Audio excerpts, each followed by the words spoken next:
शेतात मूळ पवार आणि बाहेरून आलेला पवार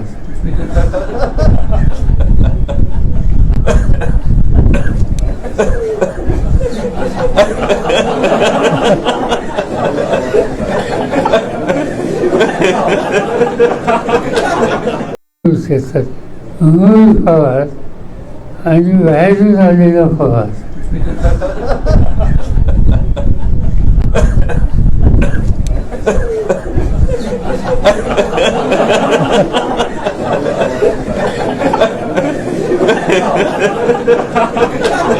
व्हिडिओ बघत असलेल्या प्रत्येकाला महाप्रपंचतर्फे तेजस तुंगारचा सप्रेम जय शिवराय, सप्रेम जय श्रीराम. मित्रांनो, सुरुवातीलाच तुम्ही जो व्हिडिओ बघितला तो लोकसभा निवडणुका जेव्हा सुरू होत्या, प्रचाराची रणधुमाळी सुरू होती महाराष्ट्रामध्ये, तेव्हा शरदचंद्र पवार साहेबांनी एक पत्रकार परिषद घेतलेली होती. ज्या पत्रकार परिषदेमध्ये त्यांचे काही नेते त्यांच्या सोबत होते, काही कार्यकर्ते होते आणि बाजूलाच अमोल कोल्हे बसलेले होते.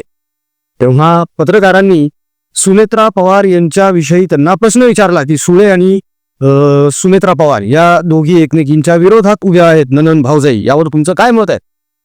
पवार तेव्हा बोलून गेले की सुनेत्रा पवार या बाहेरच्या पवार आहेत, ह्या मूळच्या पवार नाही आहेत.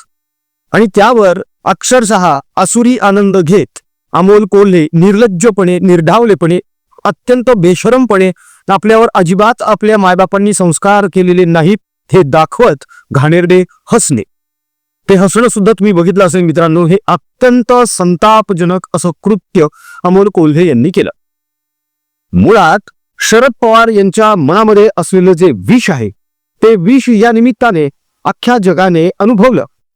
काय वाटलं असेल तेव्हा अजितदादांना याचा विचारही पवारांनी केला नाही. विचार करा मित्रांनो, जी स्त्री, जी महिला 39 वर्ष संसार करते, 39 वर्ष पवार घराण्याची सून आहे, त्यांना तुम्ही बाहेरचं म्हणता? हे संस्कार आहेत? हा पुरोगामीपणा आहे का? हा महाराष्ट्राचा आदर्श आहे का? ही शिवशाहू फुले आंबेडकरांची शिकवण आहे का? की जेव्हा तुम्ही एखादी सुनबाई घरामध्ये आणता तेव्हा तिला लेक मानायचं सोडून बाहेरचं म्हणून संबोधता? मग सदानंद सुळे यांनी देखील असंच म्हणावं का की सुप्रिया बाहेरची आहे म्हणून? आणि जर ते असं बोलले तर किती झोंबेल, किती लागेल मनाला? अखेर लागेल की नाही हा प्रश्न वेगळा आहे, कारण सुळे कधीच तिकडे राहायला जातच नाहीत. आपल्या नवऱ्याकडे त्या कायम बारामतीतच असतात, आपल्या पिताश्रींकडे. एक तर गोविंद बागेमध्ये, नाही तर श्रीवर ओकलात, नाही तर बारामती. असो, हा त्यांचा वैयक्तिक प्रश्न आहे. मात्र जिथे वैयक्तिक प्रश्न निर्माण होतो तो असा जाहीररित्या प्रकट करण्याची पवारांना काहीच गरज नव्हती. आणि आज नेमकं काय झालंय बघा तुम्ही. बाहेरून आलेले हे पवार यांच्या दृष्टिकोनातून, शरदरावांच्या दृष्टिकोनातून बाहेरून आलेल्या या पवारांनी मूळ पवारांची पाळं मुळं खणायला सुरुवात केलेली आहे, इवन दो खणली सुद्धा आहेत. आणि त्यामुळे बाप लेक दोघेही सैरभैर झालेले आहेत. आता काय प्रतिक्रिया द्यावी यावर हे देखील या लोकांना अजिबात सुचत नाहीये. मित्रांनो, याविषयीच थोडंसं आज आपण बोलणार आहोत की बाहेरून आलेल्या सुनेनं, जे ज्या बाहेरचे पवार आहे त्यांनी यांची पाळंमुळं कशी खणलेली आहे. आणि शीर्षक तर तुम्ही बघितलंच व्हिडिओचं, तवा पलटी भाकरी फरार, अशी काहीशी अवस्था पवारांची झालेली आहे. त्यावरच आपण आजच्या व्हिडिओमध्ये थोडंसं बोलणार आहोत. मूळ मुद्दा, मूळ विषय सुरू करण्या अगोदर नम्र विनंती आहे मित्रांनो, आपल्या स्वाभिमानी हिंदू प्रपंच परिवाराने आतापर्यंत समाजासाठी जे कार्य केलेलं आहे त्या कार्याच्या व्हिडिओची एक छोटीशी झलक तुमच्या समोर ठेवतोय, तेवढी कृपा करून बघून घ्या. प्रिय बंधू भगिनींनो आणि मातांनो, आपल्या स्वाभिमानी हिंदू प्रपंच परिवारातर्फे नेहमीच अनेक गरजूंना, शेतकऱ्यांना, दिव्यांगांना, गरीब विद्यार्थ्यांना त्यांच्या शिक्षणासाठी तसेच हलाखीच्या स्थितीत असलेले कॅन्सरग्रस्त रुग्णांचे उपचार, औषध आणि त्यांच्या नातेवाईकांच्या भोजनाची सेवा मनोभावे देत आहोत. हे सगळे गरजू आपलेच बांधव आहेत. आपणास विनंती आहे की त्या सर्व गरजूंची चिंता मिटवण्यात आणि त्यांना आधार देण्यात प्रभू श्रीरामाचे नाव घेऊन आपल्या मर्जीनुसार, इच्छेनुसार जमेल तसे योगदान नक्की द्यावे, ही कळकळीची विनंती. बाहेरून आलेले पवार असा उल्लेख सुनेत्रा पवार यांचा केल्यानंतर अमोल कोल्हे ज्या पद्धतीने हसले त्यावर त्यांना लाज वाटायला पाहिजे होती, शरम वाटायला पाहिजे होती की आपण एखाद्याच्या लेकीबाळीबद्दल असं बोलल्यानंतर इतकं घाणेरडं विकृत हसत आहोत. यातून या लोकांच्या विकृतीचं दर्शन झालेलं आहे मित्रांनो. आता विचार करा तुम्ही, एवढा जिव्हारी लागणारा आघात झाल्यानंतर दादा ही गोष्ट विसरतील का, किंवा वहिनी या गोष्टी विसरतील का, किंवा त्यांची मुले या गोष्टी विसरतील का? बरं, यामध्ये एक गोष्ट यांनी आणखी करून ठेवलेली आहे, ती म्हणजे इकडे दादांचा मृत्यू झाला आणि दुपारून लगेच यांनी राजकारण खेळायला सुरुवात केली ना. पवार साहेबांनी पहिला डाव त्यांनी काय टाकलेला आहे की खरंच मृत्यू झालेला आहे की नाही हे कन्फर्म केलं.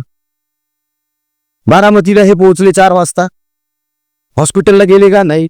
पहिले बंगल्यावर गेले, त्याच्यानंतर हॉस्पिटलला गेले. संध्याकाळपासून लगेच चर्चा सुरू झाली, घातपात की अपघात, घातपात की अपघात. मग समोरून स्वतः सांगितलं हा घातपात नाही अपघात आहे. म्हणून विचारलंच नव्हतं कोणी महाराष्ट्रातल्या नेत्याने, कोणी प्रश्न केलेला नव्हता तोपर्यंत.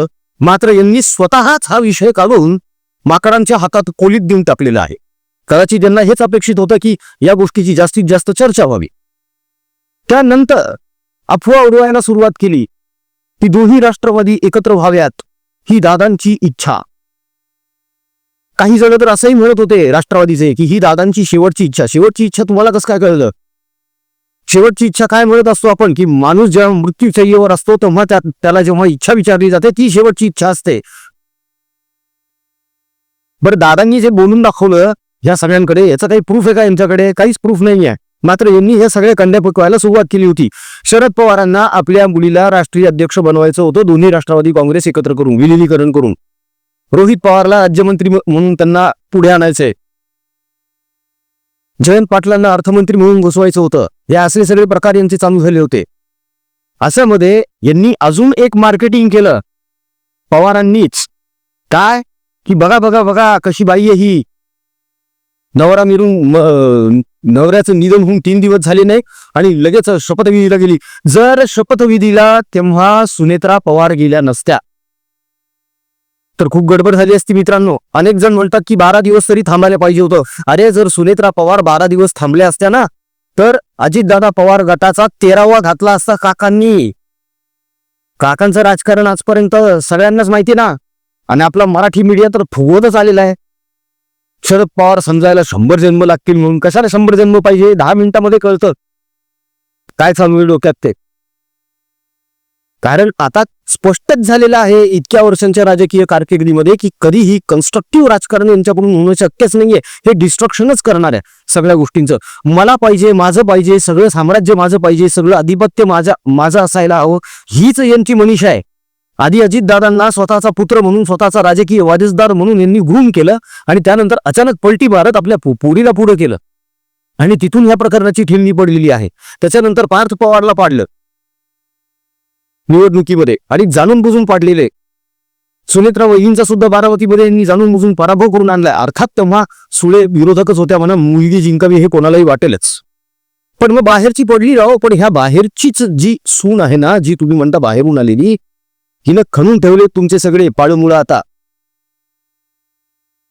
सुनेत्रा पवार यांनी गटनेते पदाची शपथ घेतल्यामुळे आता जर अजितदादा पवार गटातला कुठलाही आमदार काहीही विचार करून शरद पवारांकडे गेला ना तर त्याच्यावर कारवाई होईल, त्याची आमदारकी जाईल.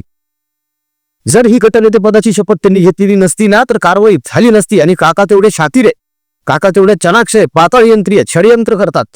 काकांनी अख्खा पक्ष फोडून टाकला असता. अजितदादा पवार यांनी मेहनतीने जे सगळं उभं केलेलं आहे ते सगळं नेस्तनाबूत झालं असतं, मातीत मिळालं असतं. त्यामुळे सुनेत्रा पवार यांनी जो निर्णय घेतलेला आहे तो अत्यंत योग्य निर्णय घेतलेला आहे असं आमचं मत आहे. बरं, यामध्ये अनेक जण अनेक गोष्टी बोलतायत, अनेक जण अनेक सल्ले देत चुकलेले आहेत. यामध्ये राज ठाकरे यांनी सल्ला द्यायला सुरुवात केली. काय तर अजितदादा पवार गटाचा राष्ट्रीय अध्यक्ष हा पटेल नाही पाटील असायला हवा म्हणे. त्यावर एक नुकताच व्हिडिओ आम्ही केला. मात्र त्यामध्ये एक मुद्दा सांगायचा आमचा राहून गेला होता. जे आपले सहकारी आहे महेश नातूसन, तर नातूसरांशी बोलत असताना हा विषय निघाला होता आणि नातूसरांनी तो व्हिडिओ बघितल्यानंतर लगेच कळवलं की अरे एक मुद्दा यामध्ये राहिलाय. कोणता मुद्दा राहिलाय? राज ठाकरे म्हणतात ना की पटेल नको पाटील हवा. तर राज ठाकरे साहेब आम्हाला एका प्रश्नाचं उत्तर हवंय तुमच्याकडून. अर्थात हा विषय नातू साहेबांनी सुचवलाय आम्हाला.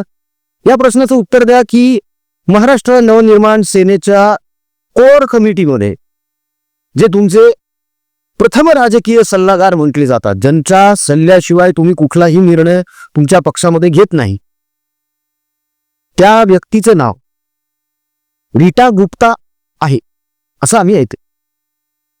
म्हणजे हे अमराठी लोक मराठीचा कैवार येणाऱ्या पक्षाचा राजकीय सल्लागार आहेत. आहे की नाही धक्कादायक? म्हणजे दुसऱ्याला सल्ले देत फिरायचं, मात्र स्वतःचं अवलोकन करायचंच नाही अजिबातच, अशी काहीशी यांची अवस्था आहे. आता नमनाला घराभर तेल कशाला साहेब? यांची सगळ्यांची अवस्था अशी झालेली आहे सध्या की यांची भाकरीच निघून गेली, यांच्या पिठाचा डब्बाच पळवला गेलेला आहे.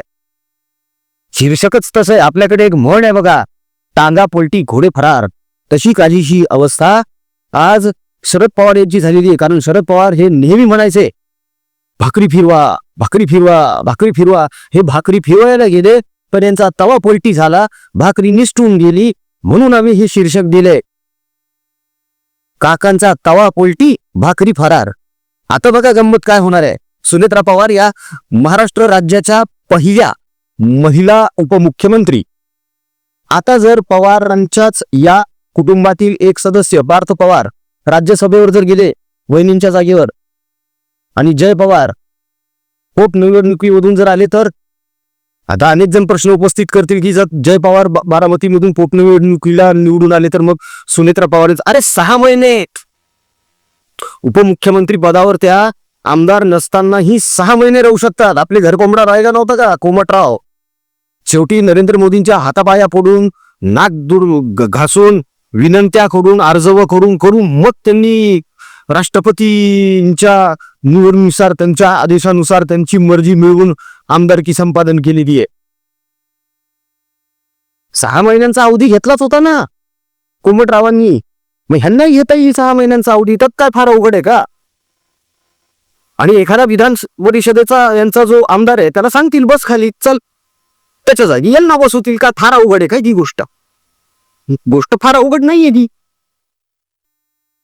त्यामुळे या सगळ्या गोष्टींकडे खूप बारकाईने बघणं खूप गरजेचं आहे मित्रांनो. लक्षात घ्या, अजूनही यांचे कारस्थान आणि षडयंत्र संपलेले नाही आहेत. सुप्रिया सुळे तरच दिल्लीला निघून गेलेले आहेत का? तर म्हणे बजेट आहे, बजेट आहे, बजेट आहे. आजच्या तारखेला शरद पवार साहेब मुंबईमध्ये आहेत सिल्वर ओकवर. काय खिचडी पकवायची आता यांना? बरं पकवण्यासारखं काही आहे का? सगळ्यात महत्वाचा मुद्दा हा आहे की हे विलिनीकरणाच्या गप्पा करतायत. अहो विलिनीकरण करून करणार काय होते तुम्ही? अशी किती संख्या झाली असती तुमची, आणि विलिनीकरण जरी झालं असतं तरीही सत्तेत आले असते का? शक्य होतं का ते? तुमचे 50 आमदार, काँग्रेसची 10-20 आणि उबाटाची 20, 100चा आकडा सुद्धा गाठता येत नाहीये. इकडे क्लिअर आहे मेजॉरिटी महायुतीला. त्याच्यामुळे हे सगळे जे षडयंत्र रचण्यात येत आहेत, ह्या ज्या सगळ्या अफवा पसरवण्यात येत आहेत, ह्यामुळे शरदचंद्र पवार यांनी आपल्या उतरत्या काळामध्ये, उतरत्या वयामध्ये म्हणूया आपण वाटले असतं, आपल्याच राजकीय महत्वाकांक्षेपोटी आपल्याच पायावर तोंडा मारून घेतलेला आहे. इथे जर सामंजस्यानं यांनी सुनेत्रा पवार यांना पाठिंबा दर्शवला असता की जा घे शपथ मी आहे तुझ्यासोबत, तर अख्खा महाराष्ट्र म्हटला असता की वाह क्या बात, याला म्हणतात पुरोगामित्व. मात्र बाहेरून आलेली आहे ना की पवार. इथेच जर सुप्रिया सुळे असते तर बापरे, अख्ख्या महाराष्ट्रामध्ये फटाके फोडले असते यांनी, ढोलताशे लावले असते. बघा बघा बघा काय कळखर आहे, काय खंबीर आहे, किती कर्तव्य दक्ष आहे, अमकय तमकय, किती कोड कौतुक केलं असतं. आता सुद्धा करतातच येत ना की बघा बघा बघा दादाचा मृत्यू झालेला आहे, एवढा दुःखाचा डोंगर कोसळला आहे पवार घराण्यावर, तरी देखील नीरा नदीचं पाहणीकरण करण्यासाठी पवार बाहेर पडले, बजेटसाठी सुप्रियाताई बाहेर पडल्या. रोहित पवार कुठे गेले का परत एखादा घोटाळा करायला? हो, कारण शिकवणी वर्ग घरातच आहेत ना घोटाळा करण्याची. मित्रांनो, यांचा टांगा पलटी घोडा फरार आणि तवा पलटी भाकरी फरार झालेली आहे. कारण इथून पुढे लक्षात घ्या 3-3.5 वर्ष कुठल्याही महत्वाच्या निवडणुका महाराष्ट्र राज्यात नाहीत. राहता राहिला जिल्हा परिषद आणि पंचायत समितीचा विषय तर ते फक्त 12 जिल्ह्यांपुरतं आहे. यामध्ये मनाचा मोठेपणा कसा दाखवायचा असतो हे देवेंद्र फडणवीस यांनी दाखवून दिलं की कुठल्याही जिल्हा परिषद किंवा पंचायत समिती निवडणुकीच्या प्रचारासाठी मी जाणार नाही, विषय संपला. एकनाथ शिंदे आणि देवेंद्र फडणवीस यांची खंबीर साथ आहे. अजितदादा पवारांच्या गटाला, सुनेत्रा वहिनींना आणि त्यांच्या आमदारांना खाते वाटप सुद्धा झालेलं आहे. वरती केंद्रामध्ये बजेट सादर झालंय, आता राज्याचं बजेट सादर होणार आहे. मग तर अजून जळफळाट होणार आहे साहेब. कारण ज्या खुर्चीमध्ये विधान भवनामध्ये सत्र सुरू असताना अजितदादा बसायचे ना, त्या खुर्चीत आता ही बाहेरून आलेली सून बसणार आहे, हे बाहेरून आलेली पवार बसणार आहे. आणि मग तेव्हा आम्हाला बघायचं आहे बाहेरचं कोण आहे आणि आतलं कोण आहे. मित्रांनो, विषय खूप मोठा आहे हा. मात्र सुनेत्रा वहिनींनी जे केलं ते योग्यच केलेलं आहे असा एक निष्कर्ष यामधून निघतो. नाही तर आतापर्यंत यांनी ध्वस्त केला असता अजितदादांचा अख्खा गट, जर त्यांनी गटनेतेपदाची शपथ घेतली नसती तर. आपल्या पतीच्या निधनाचं दुःख बाजूला सारून इतका धडाडीचा निर्णय घेणं यासाठी जिगर लागतं बॉस. वहिनी, तुमच्या इथून पुढच्या वाटचालीला आमच्या शुभेच्छा आहेत. दादांप्रमाणेच तुम्ही धडाडीने कार्य करावं, त्यांच्याप्रमाणेच तुम्ही कीर्ती गाजवावी आणि प्रभू श्रीरामाचे आशीर्वाद तुम्हावर सतत असावेत आणि तुमच्या हातून जनकल्याण व्हावं हीच त्या रामाकडे प्रार्थना. जाता जाता मित्रांनो, छोटीशी विनंती आहे. आपल्या स्वाभिमानी हिंदू प्रपंच परिवारातर्फे आपण जे समाजासाठी कार्य करत आलेलो आहोत, सेवाभाव म्हणून कॅन्सरग्रस्त रुग्णांच्या औषध उपचाराची सोय, त्यांच्या जेवणाची सोय, त्यांच्या नातेवाईकांच्या जेवणाची सोय, दुष्काळी परिस्थितीमध्ये असलेला, हालाकीच्या परिस्थितीत असलेला शेतकरी, त्याची पडलेली घरं, त्याचे उपाशी लेकरं, यांच्यासाठी किराणा मालाचं सामानाचं वाटप करणं, दिव्यांगांना मदत करणं, 19 विद्यार्थी आपण दत्तक घेतले त्यांची सेवा करणं, त्यांच्या गरजा पूर्ण करणं, अनेक गरजू जे आहेत, जे अडलेत नडलेत, त्यांना जगण्याचा आधार देणं, त्यांना उभारी देणं, ऊर्जा देणं, हे सगळं आपण करत आलेलो आहोत. इथून पुढेही जोरदारपणे करणार आहोत. मात्र यंत्रणा मोठी आहे, म्हणूनच विनंती आहे मित्रांनो, या सत्कर्मामध्ये तुम्ही सुद्धा सहभाग घ्या आणि तुमच्या इच्छेनुसार, मर्जीनुसार तुम्हाला जे योगदान द्यावं वाटतं ते दिलेल्या जीपे फोनपे क्रमांकावर अवश्य द्या. त्याचा स्क्रीनशॉट काढून व्हॉट्सअपवर टाका, म्हणजे आम्हाला त्याची पावती बनवून ती तुमच्यापर्यंत पोहोचत आहे. प्रभू श्रीरामाचं नाव घेऊन या सत्कर्मामध्ये मोठ्या मनानं सहभागी व्हा, हे पुन्हा एकदा कळकळीचं आवाहन आहे. तुर्तास इथेच थांबतो मित्रांनो. व्हिडिओ कसा वाटला कमेंटमध्ये नक्की कळवा. पुन्हा भेटूया पुढच्या व्हिडिओमध्ये. जय हिंद, जय महाराष्ट्र, वंदे मातरम, जय शिवराय, जय शंभूराजे, जय भवानी, जय जगदंब, भारत माता की जय. जय श्रीराम.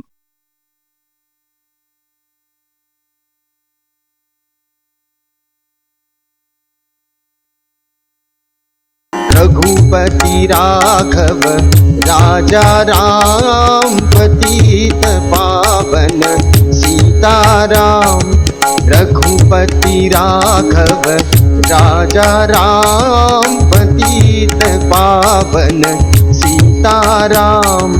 रघुपति राघव राजा राम, पतित पावन सीताराम. सुंदर विग्रह मेघ श्याम, गंगा तुलसी शालिग्राम. सुंदर विग्रह मेघ श्याम, गंगा तुलसी